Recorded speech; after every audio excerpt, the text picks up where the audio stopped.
¿Qué tal? ¿Cómo le va? ¿Cómo le va? Qué bueno que está con nosotros. Gracias. Bienvenido a este espacio de Eje Central, este podcast donde, pues mire, revisamos Rodrigo Jiménez Solomon y su servidor. Revisamos buena parte de la semana en términos informativos y de lo que usted pudo ver en Eje Central, en el periódico Eje Central, ¿no? Y bueno, pues primero saludo, mi querido Enrique Lascano, muchas gracias por tus saludos y también a nuestro auditorio, gracias por escucharnos. Una semana, vaya, movidita, en buena medida es una semana de regreso laboral para millones de personas en el país, académica para la mayoría de las universidades de México también. Para los chavos. Se sintió el regreso al movimiento y las noticias también al mismo tiempo, vaya que nos permitieron hacer un análisis profundo. Fíjate que cuando estaba uno, ¿te acuerdas cuando estaba uno en la escuela? ¿Tú te acuerdas? Yo me acuerdo cuando estaba en el Teocalli. En el Teocalli, exacto. que era en el Calmecac. Que no, ese era el otro. Ese era el ¿no? otro. No, había dos, uno para los hijos de los sacerdotes y Así los nobles, y el otro pues para la gente del pueblo. Tú ibas en pueblo Teocalli, sabio, entonces. Pueblo sabio, yo pueblo sabio. Está Pero bien. siempre estabas en la lista del maestro, ¿no? Sí, te ponían ahí en tu lista, te pasaban lista, ¿no? De una forma de un control académico, decente, donde pues lo que revisaban era que asistieras a clases, ¿no? Estar en esa lista siempre era importante porque si tenías más de 3 faltas no tenías derecho a examen. Pero luego del tema de estar en una lista iba teniendo una connotación distinta, ¿no? La lista de Schindler. Depende de quién la publique, ¿no? Y depende de quién la haga. Claro. Y con qué propósito. Claro. ¿No? Y de pronto nos encontramos. Fíjate, el verbo, ¿no? Enlistar tiene una connotación fuerte, ¿no? ¿Dónde te enlistas? En el crimen organizado, porque te enlistan. O te enlista el Estado en el ejército, sí, también, ¿no? Temporadas de guerra. No deja de ser un tema de, claro, ¿no? De imposición, ¿no? Y de fuerza, ¿no? Sí, entonces, bueno, pero cuando apareces en una lista, pues ya te tienen en la lista. Ah, cabrón. La lista negra. La lista, bueno. Tiene una connotación muy fuerte. Muy fuerte y muy delicada, man. Allá en el 2021, la entonces jefa de gobierno, sí, claro. Claudia Sheinbaum, ahora presidenta de la República, declaraba que ella, por supuesto, no estaba a favor de las listas. Es más, que la sumaran a ella una lista, porque no estaba de acuerdo. Que las listas que hacía el gobierno le recordaban al macartismo, sí, a los nazis. Y a los fascistas. ¿No? Y a los fascistas le dio esa connotación a las listas. Y ayer platicábamos tú y yo lo que sucedió en México, ¿no? Como el día jueves decidió la consejera jurídica de la presidencia, Lucía María Alcalde, integrante del Gabinete Federal. Bueno, es una secretaria de Estado. Jurídica de la presidencia. Es una secretaria de Estado, en realidad. Exactamente. Es una secretaria de Estado. Quien, por cierto, no es una novata, es joven, pero viene de ser presidenta nacional de Morena, secretaria de Gobernación, secretaria del Trabajo, diputada en múltiples ocasiones. Tomó la decisión de tomar un espacio que ella expone de manera cotidiana en la conferencia matutina en la mañanera de la presidencia, que es, digamos, el mayor instrumento de comunicación del Estado, en el cual se invierten recursos públicos para comunicar, para posicionar mensajes, a un nivel que ya partidos de oposición están exigiendo que exista un derecho de réplica a esa gran tribuna. Y así se ha tomado como burla por parte del gobierno federal. Dice que hagan su conferencia. O que no la vean. No, hagan su conferencia, no a ver quién los ve. Pero no, es precisamente la utilización de recursos públicos para comunicar. Y a la par de que en México se está discutiendo una iniciativa de reforma disfrazada en los derechos de las audiencias para regular a los medios de comunicación y poder generar en buena medida un bozal, ¿no?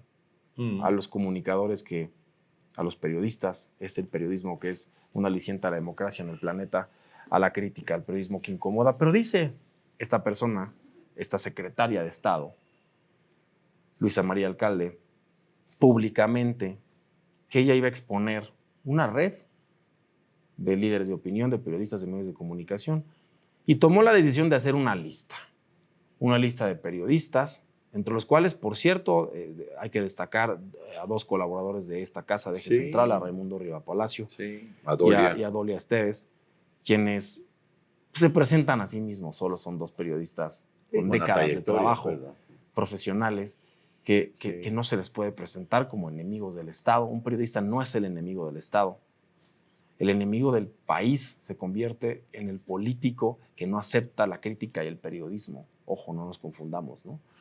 Y resulta en esto, en una lista que después, tras una gran crítica de todos los medios de comunicación, de los periodistas que están y que no estamos en esa lista, de cómo no debió haberse hecho así, esta lista negra. Y sale esta persona, aún hoy funcionaria pública, lo digo porque sigue siendo, ¿no? Y dejará de serlo algún día. Sí, sí. Porque eso dice la Constitución. Sí. ¿No? Aún. Aún. Y sale a aclarar que no, que eso no era una lista para señalar, que simplemente quería exponer una red digital por medio de la cual se potencializaba un mensaje crítico y falso en contra del gobierno. Y la pregunta es, primero, no aclara por qué hizo una lista y por qué, usando sus funciones, su cargo público, toma la decisión de exponer en la conferencia mañanera de la Presidencia de la República un listado de periodistas para exhibirlos pues, como enemigos públicos que, por cierto, los ponen en riesgo a nivel nacional. Bueno, y luego, Enrique, a la segunda pregunta. No es ¿por qué hiciste una lista? Segundo, ¿bajo qué criterios? Tercero, ¿por qué la expusiste a nivel nacional utilizando recursos públicos? Y cuarto, ¿en dónde están, en la normativa aplicable en nuestro país, los criterios que establecen que este funcionario público tiene la facultad de hacer listas de periodistas para exhibirlas en supuestas redes de comunicación? Esas no son las funciones de la Consejería Jurídica de la Presidencia de este país.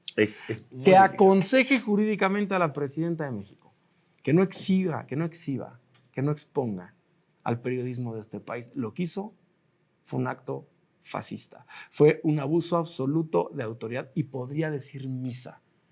Pero yo no veo un artículo, un reglamento donde diga que la Consejería Jurídica de este país puede hacer listados para exponer públicamente a personas y sobre todo a periodistas. Y eso lo está diciendo un periodista que también es abogado, Rodrigo. A mí me pareció de veras muy delicado el hacer una lista, porque lo que haces es ponerle una diana en la espalda a muchos periodistas, ¿no? Y no hablo solamente de un tiro al blanco, hablo señalamientos mediáticos, el odio de una gran cantidad de gente que los pone en riesgo. Eso es una realidad. Quien diga que no, perdón, es un riesgo. Y quiero decir algo más. La propia presidenta fue la que adjetivó el que se hagan listas, ¿no? Y tiene razón. El macartismo fue una de las épocas más oscuras de Estados Unidos, con el senador McCarthy, que tenía una lista de quienes eran, en su lógica y en la lógica del entonces director del FBI, que eran comunistas y que estaban atentando contra la vida de los o el American Way of Life, ¿no?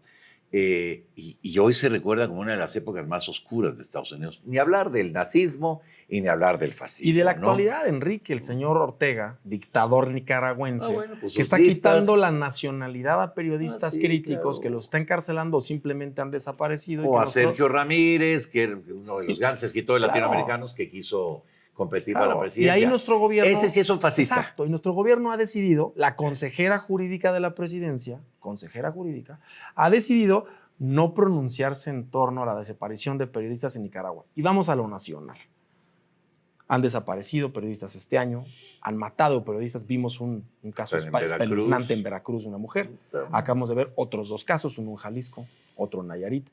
¿No es trabajo entonces ese de la consejera jurídica de la presidencia? Pues más que hacer listas, sí. ¿No podría decir, estos son los periodistas que han asesinado este año en México? Estas son las fiscalías que están investigando. Estas son las resoluciones del Poder Judicial. Estos son los culpables de homicidio que matan al periodismo, que ahogan la democracia mexicana y la libertad de expresión. ¿No es eso, consejera jurídica, lo que usted debería estar haciendo, en lugar de decir, estos periodistas nos critican y son una red, y ponerles otra vez la diana. No es decir, no somos un narcogobierno, no estamos asociados con el crimen organizado, nosotros cuidamos al periodismo y libertad de expresión. No. Lo que hace la consejera jurídica es decir, estos son los periodistas que nos incomodan, Enrique. Qué delicado. Y nosotros, Y te periodistas... voy a decir quién paga el costo político. La presidenta. Y la ciudadanía paga el costo real de la libertad de expresión. Y no puede haber un periodista en este país ni en el mundo que no levante la voz cuando algún colega resulta agraviado de esa manera, expuesto de esa manera, porque esto no se trata de ideologías, no se trata de trabajo periodístico, de si incomoda o no incomoda, de como dice el gobierno, si es opinión o es información. Esto fue un error muy grave y debe haber consecuencias. No, fíjate, a mí me da, yo digo, estos hierros de funcionarios, estas declaraciones ocurrencistas que nadie les pide, ¿no? ¿Qué daño le hacen a un movimiento? Y, pues, por supuesto, el costo político lo paga la presidenta de la República o el gobierno federal. Eso y situaciones como la que pues comentábamos este pasado jueves en Ex Central, este pleito de cantina, ¿no? Entre dos legisladores. No, a ver, entiendan, estamos hasta ese de pleitos. Ya no queremos violencia y menos de a gente a la que le pagamos para que presenten iniciativas inteligentes, ciudadanas, pensadas, desde la tribuna más alta de la nación, donde generalmente se suben a denostar y a insultar. No, ahora pleito y yo tengo más que tú y tú tienes menos que yo. Haz de cuenta que estaba yo en la secundaria y viendo los de la prepa 2 que se venían a pelear con los de el San Mateo, ¿no? Que así era. No, digo, Rodrigo, ¿qué pasa? A ver, esa palabra que usas, violencia, es una palabra de origen latín que se utilizaba en la antigua Roma hace 2000 años para promover el circo romano, ¿no? Violencia, y es como la gente lo que quería ir a ver era violencia porque era entretenido y se le daba un uso político para manipular al pueblo y gobernar un imperio, ¿no? Pan y circo. Entonces, tomemos el origen de la palabra, violencia, para entender la violencia, lo que puede generar, ¿no? O sea, puede generar distracción, que hablemos pues, de un pleito entre dos diputados. Bueno, ni a pleito llegó, ¿no? No, ni siquiera. Palabrería y un empujón. Y no perdamos de vista los temas importantes del país, ¿no? Ha revocado el gobierno de los Estados Unidos una visa, dicho por el propio sí fue un buen pleito. Andrés Manuel López Beltrán. Ese sí fue un buen pleito. Comunicado por él mismo. Mediático. Una carta en la cual él expone que le han retirado la visa, critica a funcionarios norteamericanos, es más, incluso exige en su carta al presidente Donald Trump que despida a estos funcionarios. Y vale la pena el análisis porque hay que recordar qué es una visa turística, ¿no? Una visa es un derecho de acceso que te otorga un país. No tiene carácter irrevocable, quiere decir, te lo doy y te lo quito, o te lo quito, o no te lo doy. Es más, incluso si uno estudia un poco, y más en los términos de la migración en Estados Unidos, después de ese famoso incidente que hubo el 11 de septiembre terrorista, se endurecen completamente las normas y le da la facultad absoluta a estos agentes de migración que uno puede ver en la frontera terrestre o en aeropuertos para decidir de manera discriminada si te dan acceso o no a su país. Incluso de retirarte. Por supuesto, ¿no? O sea, al final es un derecho reservado, dirían, que tienen las autoridades norteamericanas y, por cierto, también las mexicanas con extranjeros para dejarte entrar o no a su país, para poder ir a turistear o a hacer negocios. Es lo que sucede aquí. Pero viene de la mano de comentarios de muchos meses y de acusaciones a este personaje, Andrés Manuel López Beltrán. Señalamientos muy duros. Conocido como Andy. De manejos, no le digas así porque se va a enojar. Te va a mandar una carta también. Yo no le puse así. De manejos políticos y de negocios en el país en los cuales, bueno, pues ha derivado en esto. Y de nueva cuenta, y pongo de nueva cuenta el caso de Luisa María Alcalde, quien fue, por cierto, presidenta de Morena, cuando Andrés Manuel López Beltrán era secretario general, y ambos dan noticia, ¿no? el día jueves, ¿no? Y viernes. Una porque decide exponer a periodistas en este país y dañar, tal vez incluso de manera irreparable, ojalá no llegue eso, libertad de expresión de México. Y el otro porque decide exponer que le han quitado la visa, pero que de todos modos no tiene que ir a Estados Unidos. Ponte. Entonces, esa es la calidad de los dos dirigentes que salen de Morena. Que los corrieron, ¿eh? Que salen de Morena y que hoy no están en Morena y que uno dice, ya no tengo visa y tengo una consecuencia del gobierno de Estados Unidos por lo que la investigación o decisión del gobierno de Estados Unidos tenga, y otra es integrante del gabinete, y pues qué consecuencia va a tener, ¿no? De esto también le van a quitar la visa. Entonces, ¿quién pone las consecuencias en México? ¿Es Estados Unidos o es México? O sea, ¿no? Ponte un segundo en situación. Y no le ayudan a la presidenta. No, claro. Perdóname, no le ayudan a la presidenta. No, claro. Ponte un momento en situación y de pronto te llega una carta o te dicen, oiga, Mr. President, una carta abierta Pero ni la va a leer, del hijo hombre. del presidente. Ponte en la situación de que sí. Tú, el hombre más poderoso del mundo, un hombre con una fortuna de, creo que le calculan 5 o 6 mil millones. Sentado en ese gran dólares, escritorio. En el escritorio Resolute. También conocido como el escritorio Lewinsky. Sí. ¿No? Lewinsky. Sí, claro. O sea, vas a leer tu carta y vas a decir primero, a ver, ¿qué dice en inglés?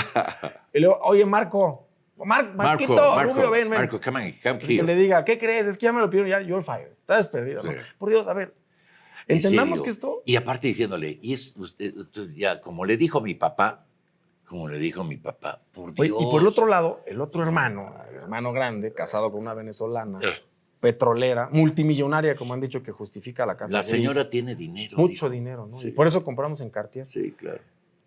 Un mensaje en Twitter, ahora plataforma X, festejando el centenario del natalicio de Fidel Castro, ¿no? Y diciendo viva Cuba, viva Fidel, viva la libertad. ¿Viva la qué? La libertad. Y por el otro diciendo, bueno, uno festeja a Fidel Castro y la miseria, Sí, mira. los grandes, el magnicidio cubano, y el otro quejándose de que le retiran su visa en los Estados Unidos. Bueno, pues en lugar de quejarte que no vacaciones a Estados Unidos, vete a Cuba. Ya ves que aparte está Pero no a la Varadero. infraestructura. No a Varadero, un hotel bonito, no, No a vete, los hoteles. vete a Matanzas, No los hoteles españoles. vete a Cienfuegos, vete a donde el cubano sufre apagones de 48 horas, donde pescar en tu costa para comer es ilegal. Es ilegal. Mire, le voy a decir que es ilegal. Y no me lo cuenta nadie, pues yo no hablo de oídas. Yo estuve en Cuba, ¿sí? Es ilegal. Por ejemplo, si se te acerca alguien a platicar, te dicen, por favor, si se acerca un policía, diga que usted me hizo la plática, porque tenemos prohibido acercarnos a hablar a los turistas. Dígame, ¿eso es celebrar la independencia y la libertad? ¿En serio? ¿En serio? Un modelo de gobierno que tiene casi 70 años en el poder y que lo único que les generó, yo no voy a decir, mire, atletas muy buenos. Los chavillos van a la escuela, no veo unos niños pidiendo. Eso es una cosa, hay que reconocerla. Buenos médicos, ¿sí? No sé si los que vinieron, pero la medicina cubana. Ahora, elevar el nivel de vida de la gente, darle oportunidades de viajar, de ser libres. Mira, un poco como, ¿se acuerdas de aquel viaje que tuvo famoso Kennedy a Berlín? ¿Te acuerdas Se lo que siente dijo? feo que no te dejen viajar con visa, ¿no? No, bueno. ¿No? O sea, la cubana, ¿no? Tú no puedes salir de Cuba porque eres cubano. No, bueno. O sea, mi hijo sí vive en Miami, mis descendientes. Claro, uno de mis nietos, claro. dice el New York Times, Sí, uno de los claro, nietos de Fidel sí. Castro, de Raúl Castro, Sí, por cierto, sí. líder de una mafia en México de trata de personas. Pero a ti te quitan tu visa y te quejas. No. Viva Cuba. No, claro. Viva la revolución. ¿Y quién crees que fue mira, a Cuba? Te doy una adivinanza. ¿Quién crees que fue a Cuba? A festejar a, ver, Fidel. déjame pensar. Piensa. Déjame pensar. Piensa aquí. ¿Quién crees? A ver, déjame pensar. ¿Quién crees que fue a Cuba? ¿De qué? ¿De los políticos mexicanos? Uno que usa mucho taxi aéreo. Taxi. Taxi. Taxi. ¿Quién crees que fue? No, pues el mismísimo, cállese, como les gritaba a los de oposición cuando era presidente del Senado. ¿Me equivoco? Exactamente. Gerardo Fernández Geraldito.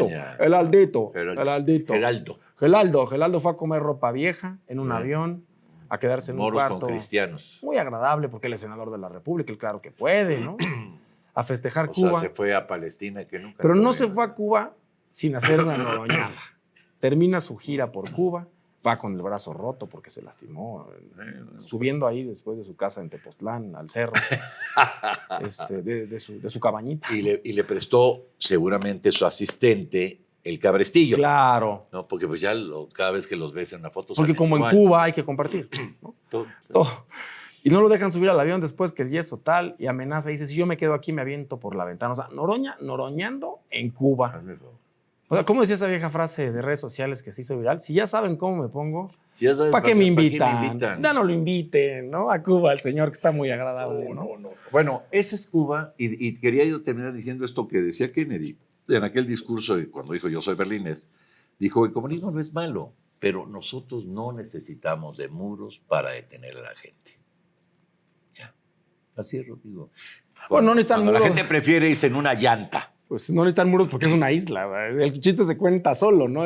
Imagínate a Fidel diciendo, a ver, Raulito, Pero no te dejan salir. ¿dónde ponemos muros para que no se peleen nuestros paisanos? Bueno, si te pelabas en una llanta de allá coche. en el mar o acá en el mar. Raúl dijo, no, Fidel, no necesitamos.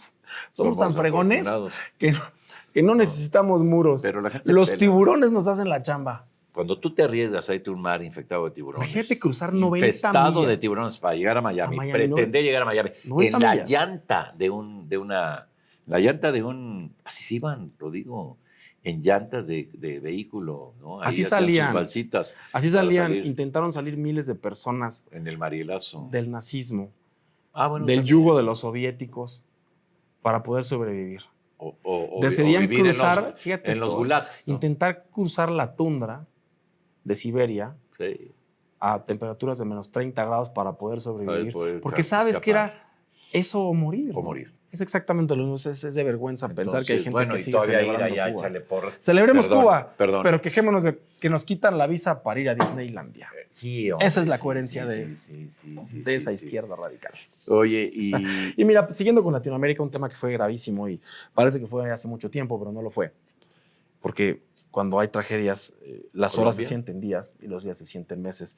Un sismo de 7 grados en Colombia que ha dejado hasta el momento más de 280 muertos y más de que va a haber. 400 desaparecidos, que se da al día que el nuevo presidente de la toma Espriela. posesión, así es, rinde protesta como presidente de la República Colombiana y tiembla. Otra vez en Sudamérica, hubo uno en Venezuela, ahora en Colombia, con muchos muertos, con imágenes espeluznantes, donde ahí sí creo que cabe 100% la colaboración, la empatía Sí. y la ayuda. Aunque luego no quieran pueblo a nuestros militares que fueron a pues ayudar. que fueron a ayudar. No es que no están certificados acá. Ay, por Mira, favor. a ver, Han ido, como dijo la presidenta, a 90 y tantos países. mira, ¿no? la Pero bueno, burocracia, mira. la burocracia siempre está diseñada en teoría para resolver y a veces estorba, sobre todo en casos emergentes. En México se diseñó una muy buena burocracia para poder atender Sí, cómo no. cualquier tipo de conflicto Sí. del medio ambiente que se llamaba el Fonden, ¿no? Fonden. Pero desapareció en la sección de López Obrador. Se quedó sin Fonden. El Fonden se quedó sin Fonden. Sí, exacto. No hay lana y de pronto, pues bueno, era un buen mecanismo que a través de un fideicomiso transparente podía ayudar a las zonas de desastre.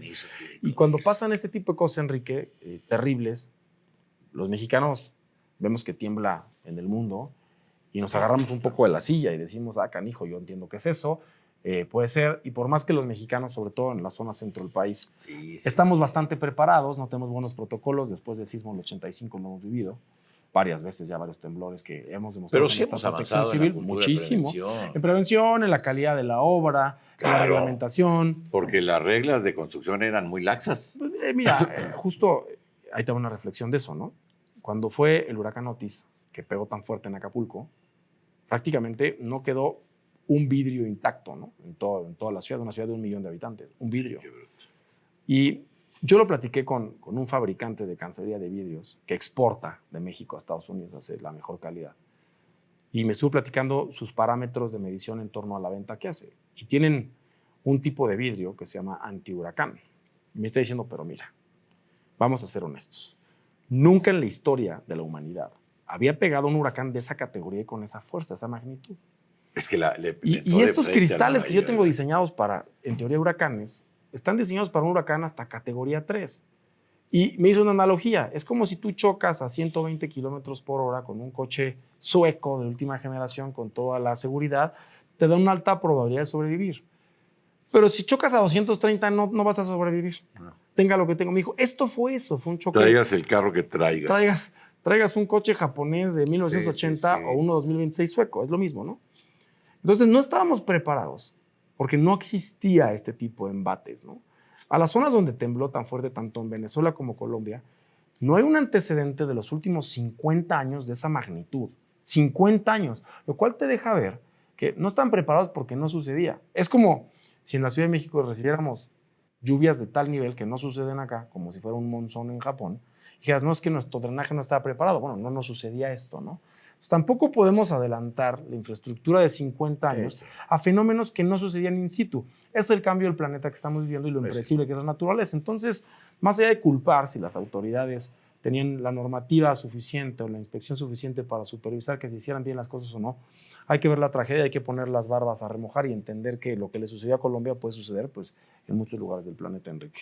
Y el tema de Colombia, pues por supuesto trae de la mano un asunto que habíamos platicado hace unos días, Rodrigo, que es la recomposición en términos geopolíticos de la región, de América Latina, donde pues en este ejercicio pendular luego de la política, pues hoy se están inclinando, ya no solamente fue Colombia, Venezuela, Venezuela para allá va, Colombia, Perú, Bolivia, muchos gobiernos que estaban en manos de gobiernos de izquierda han dado un viraje. Está virando, Argentina, ¿no? Sí.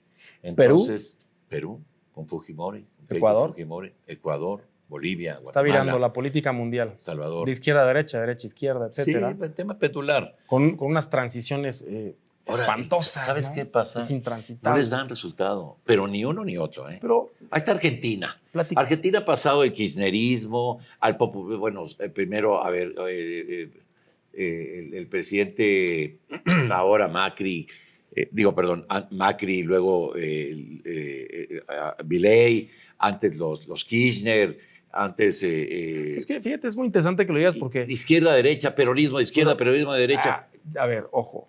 Nadie Ojo, eso es bien importante, ¿no? Existe el populismo de derecha y el populismo de izquierda, pero ambos son populismo. Estamos viviendo algo similar, ¿no? Cuando se pasa de populismo a populismo, ¿qué cambio real hay? ¿No? Brasil lo meterías en esa bolsa. Sí, sin duda, claro. ¿Cómo? Claro. Bolsonaro. Porque el discurso populista es un discurso que pega y es atractivo, y eso es fácil para el electorado, ¿no? Difícil sería pensar que nos va a traer un discurso desde el ángulo de la responsabilidad, porque ser responsable pues no es necesariamente atractivo. Que te digan, no te compras lo que te gusta, ahorra, no te endeudes, paga tus impuestos. Dices, oh, sí, ya siento el peso aquí. Pues dicen, cómprate lo que quieras. No le pagues al fisco. Pues vas a decir, qué maravilla. Te lo pongo como un ejemplo, ¿no? Sí. Pero mira, para voltear hacia afuera hay que voltear hacia adentro. Y hay que resolver muchos casos que tenemos atorados en nuestro país, sobre todo aquellos que han permitido un discurso político que ha avivado esta división en nuestro país. Uno de los más recientes es el lamentable caso de Ayotzinapa, ¿no? Donde en el sexenio de Peña Nieto asesinan y desaparecen a 43 estudiantes de la escuela normalista Ayotzinapa y de Guerrero. Una escuela con una historia interesante, de guerrilla, de formación de cuadros. De cuadros de guerrilla de allá de la tierra de Lucio Cabañas. General Vázquez Rojas. De la montaña guerrerense. Complicada. Que hace apenas unos días, previo a la inauguración del Mundial, vimos a estos estudiantes de la escuela normalista Ayotzinapa. Dicen ahora tomar, así le llaman al secuestro de un camión privado, un camión de pasajeros y llegar a la puerta con cerca de 50 explosivos de gran calibre, dijeron las autoridades, y cuya inteligencia denotaba que habían fabricado más de 1000. O sea, no son estudiantes que se manifiestan por sus derechos con pancartas, fabrican explosivos y venían a la puerta de la inauguración del Mundial. Si eso hubiese sucedido en Qatar, el mundo hubiera dicho Hezbollah, ISIS, terrorismo, ¿no? Sí. Y se da un golpe fuerte esta semana porque detiene la Fiscalía General de la República al exgobernador de Guerrero, perredista, por cierto, Ángel Aguirre, de la corriente entonces de López Obrador, Ángel Aguirre, quien dice que ocultó información y encubrió del homicidio de estos muchachos, ¿no? De estos 43 muchachos, y da un giro de nueva cuenta a la investigación, una investigación que en el sexenio de Peña se cerró en 43 días, aproximadamente, 47 me equivoco, donde entonces la Fiscalía dijo, esta es la verdad histórica, esto es lo que sucedió. En el sexenio de López Obrador dicen, esa no fue la verdad. Alejandro Encinas condujo investigaciones que no llevaron a nada. Pero 6 años. Pero que señalaban a autoridades militares. Indirectamente meten a la cárcel a un fiscal general de la República sin una prueba, sin una prueba. Con eso quieren darle la vuelta al tema. No consiguen, no convencen con una historia. Y hoy, el tercer sexenio después de este asunto, existe una nueva verdad histórica, que es el exgobernador de Guerrero tiene que ir a la cárcel, está detenido, va a llevar su Tú proceso. encuentras como abogado una verdad muy diferente a la que en su momento dio Chucho Murillo. Mira, no se ha expuesto ninguna, ¿no? Al final... No la hay. Al final... O sea, al tampoco final, es como que se la tengan guardada ¿para qué? No lo sé. O sea, al final se empieza a convertir en una historia como 1968 en la cual se empiezan a construir posverdades y posverdades y posverdades. Como va a suceder, como sucedió con el asesinato de Kennedy. Y el del propio Colosio, ¿no? Y de Colosio. El propio Colosio. Y ahora resulta que ya hay más involucrados políticos, que hay más responsables. Ahora un exgobernador, ya hubo un exprocurador, ahora un exgobernador. ¿Y qué sigue, no? O sea, y al final esta historia sigue viva y quemando la piel de todos los mexicanos, pero bueno, ya hay un gobernador que en su momento estuvo en Guerrero en la cárcel, previo a una elección en Guerrero, que empieza en pocos meses ya el proceso electoral en Guerrero. Y con Ayotzinapa, bueno, pues aún vivo. Y para cerrar esta semana en el análisis, Rodrigo, pues está esto que el propio Alejandro Moreno habla como o refiere o identifica como una persecución política. A ver, es interesante el tema. Y es que qué cantidad de información esta semana, ¿no? Aunado de... Sí, fíjate, sale la presidenta, y ahora voy el tema con Alejandro Moreno y con Alito Moreno, pero sale la presidenta con un dato importantísimo de los últimos 20 años del país el lunes, mostrando que ha disminuido el 51% de los homicidios en el país. Es una baja durísima. Sí. A ver, hay analistas que lo comparan... con 42 homicidios diarios. Ya, sí, hay analistas que dicen sí, pero hay que trazarlo junto a las cifras de los desaparecidos, etcétera. Pero al final es una baja importantísima en la violencia en este país, donde el mayor crecimiento de los índices de homicidio en este país se dio en el sexenio López Obrador. Entonces es un cambio de política fundamental, un reflejo, un resultado. Le digan como le quieran decir en el discurso, se acabaron los abrazos y no balazos. Y hoy el comando que tiene el secretario de Seguridad, García Harfuch, con el Gabinete de Seguridad, ha dado como resultado una disminución directa del 51%. Platiqué con García Harfuch. 51% de los homicidios. Platiqué la semana pasada con García Harfuch. 60,000 promotores de la violencia a la cárcel desde la llegada de la presidenta Sheinbaum. 60,000. Tú dime una cosa, ¿empezaron a delinquir en el primer día de la administración de Claudia Sheinbaum o ya venían? No, a ver, y existe una cosa en la teoría del delito que se llama el iter criminis, que es la carrera delictiva. Es muy raro el que empieza secuestrando, matando y violando. Delincuentes, ¿verdad? Por lo general, ojo, esto ha cambiado porque el nivel de violencia y terror que existe en nuestro país ya hace que se recluten jóvenes, lo vimos en los campos en Jalisco. Lo de Oaxaca ahora. En Jalisco, donde saltan directamente a homicidios y a desapariciones terribles. Pero en la teoría del delito del mundo, y en buena parte de México aún sigue siendo así, no se empieza así, la criminalidad empieza con el robo de autoparte, ¿no? Y es como vas tú atacando el delito. Por eso la impunidad va generando criminales mucho más severos. Esto es una gran noticia para el país, que haya 51% menos de homicidios, es muy bueno, hay que mantenerlo, hay que continuar así. Pero al mismo tiempo se ve, detienen en Campeche a un contador, que las notas de prensa denotan que es el contador del hermano de Alejandro Moreno. Después se detiene también al que fue el jefe de comunicación social de Alejandro Moreno. Se lee que continúa la persecución, que su gobernadora, Laida Sansores, allá en Campeche, que por cierto está en España encerrando comprando zapatos, pasándosela muy bien y volando en business class. Ya no está tan... No calumnies. No, es la verdad, ¿no? ¿Quién sabe? Igual y tiene muchas millas. No, claro. Igual y de Campeche... ¿Te dan en la hora del jaguar millas? No, ni Campeche da para... No hay aeropuertos en Campeche para hablar de un otro, pero... ¿Quién sabe, hombre? Alito Moreno, Alejandro, acusa una persecución. Y por cierto, interesante. Y lo acusa desde Washington con su visa. Fíjate cómo es el mensaje, ¿no? Es yo los voy a denunciar a ustedes en Estados Unidos y al mismo tiempo Morena acusa que les quitan las visas. Y la presidenta dice que da risa esas acusaciones. Sí. Y aparte, incluso habla la presidenta de injerencia al gobierno de Estados Unidos por el retiro de la visa de Andrés Manuel López Beltrán. Pero bueno, eso es lo que sucede. Se está haciendo mucho más recio, dirían allá en el rancho. Sí, el contacto oposición contra gobierno. Y vienen las elecciones, lo cual es normal. Vimos estas acusaciones que dice Alejandro Moreno. Dice, solo muerto me van a hacer que deje de criticar. Y estamos viviendo en el país que está recrudeciéndose la crítica. Incluso dentro de Morena, está fuerte el pleito interno. Estamos a escasas semanas de que salgan las encuestas de quiénes van a ser sus, ¿cómo les dicen? sus defensores corcholatas, digo. Defensores. Defensores de la Cuarta Transformación. Y de la pompa y la cruz del Estado democracia mexicano. Y de ¿no? Valladolid. Sí, exacto. Sí, y la tuya y la mía también. Sí, ¿no? O sea, y a las 3 se quema la Sí, base. sí, 100%. Entonces, esto hace que empiece a crecer la tensión. En estados como Nuevo León, donde están tercios. Pues, en teoría, la Te voy a decir preferencia. dónde se va a poner bueno. Ahí te va. Nuevo León, Chihuahua. Chihuahua, Sí. Sonora. Sonora se puede poner. Sonora. Y Baja California Sur, Baja California Sur, por cómo están las cosas. sin duda. Sí. Y luego, San Luis Potosí, ¿quién va? Zacatecas, Y ¿quién ahora va? con esto que sucedió también en el Estado de México, ¿no? Con esta detención que se dio a un alto mando en el Edomex por extorsión, ¿no? Vinculado a temas de control ambiental y cercanía al Partido Verde Ecologista, pues parece que se están descomponiendo un tanto las cosas entre aliados y seguramente la próxima semana tendremos aún mucho más que decir, Enrique. Bueno, pues, ¿qué cree que ya, qué cree? Que ya nos vamos. Muchas Ya nos gracias. vamos, gracias por habernos acompañado. Ya empieza, ya todos, se acabaron las vacaciones, Rodrigo. Para los que tuvieron, se acabaron, para los que Pues para los trabajamos, que tuvieron, porque vaya pues, semanita. otros no tuvimos. Bueno, ya nos vamos, gracias por habernos acompañado. Este equipo de Extental le agradece, por supuesto, todas mis compañeras y compañeros, le agradece por favor su atención, Rodrigo. Sí, y mira, y reitero a nuestra compañera Abel Esteves, a nuestro compañero Raimundo Riva Palacio, nuestro reconocimiento y, por supuesto, a Eva el Hombre, nuestro apoyo, estamos con ustedes. Y a ellos y a todos los que hacen un periodismo Así es. De cara a la verdad. Viva la libertad de expresión. Viva la verdad. Hasta la próxima.